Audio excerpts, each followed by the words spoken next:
بیمارانی که اینجا صف کشیدند تا مشکلات صحیشان را با دکتران شریک سازند. شفاخانه حوزوی هرات این روزها ازدحام بیشتر پیدا کرده است.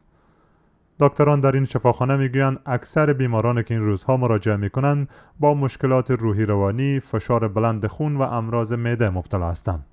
به تازگی در این شفاخانه بخش جداگانه زیر نام پلیکلینیک ساخته شده است تا دکتران متخصص بهتر بتوانند به این مریضان رسیدگی کنند.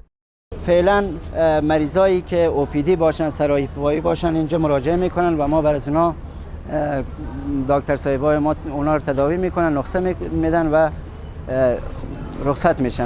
این بخش روزانه بیمارانی که برای تشخیص مریضیشان مراجعه میکنند ایجاد شده است. قبلا تمام بیماران در بخش عاجل این شفاخانه بررسی میشدند، اما حالا در این بخش به بیماران بهتر رسیدگی میشود. دکتران متخصص میگویند مریضانی که اینجا مراجعه میکنند ابتدا مریضی آنها تشخیص و سپس به بخش‌های مربوطه زیر درمان قرار میگیرند. یکی مریضای عصبی زیاد شده، به علت تشوشات روحی اکثر مریضا که میآیه، مریضای اولد ایج یا کسایی که سنای بالا به علت تشویشی که میکنن فعلا فشار بالا زیاد به نزد ما وجود داره. با این حال مسئولان این شفاخانه میگویند روزانه 5 تا 10 تن به دلیل مسمومیت با گاز در این شفاخانه تداوی میشوند.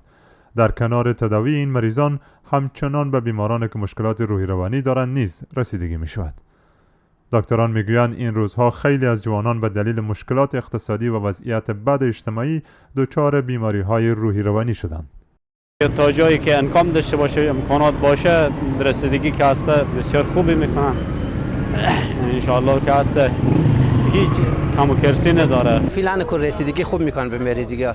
یک ساعت 2 ساعتی میشه مریض ما بردم. با اینجا فعلا دکتر صاحب خیلی رزیم. آماری که روزانه مسئولان شفاخانه حوزوی هرات با رسانه‌ها شریک می‌سازند، همه روزه تا 2000 تن در بخش‌های مختلف این شفاخانه زیر تداوی قرار می‌گیرند.